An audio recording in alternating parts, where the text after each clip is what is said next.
Well, in Colfax today, the community came together for the 3rd annual MLK parade honoring the life and legacy of Dr. King. Check it out.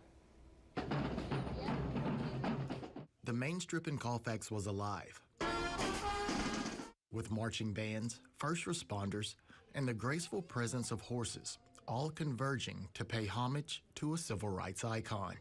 For me, it's just about bringing everybody together to live out what Dr. King stood for.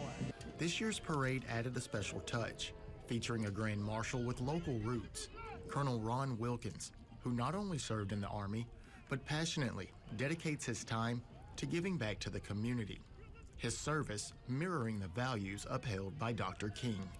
But I will tell you, this day is an opportunity for the town to come together to honor a transformational leader who stood for equality for our communities, for this country. As the parade made its way down the street, spectators witnessed a celebration, but also a meaningful reflection of the principles Dr. King championed.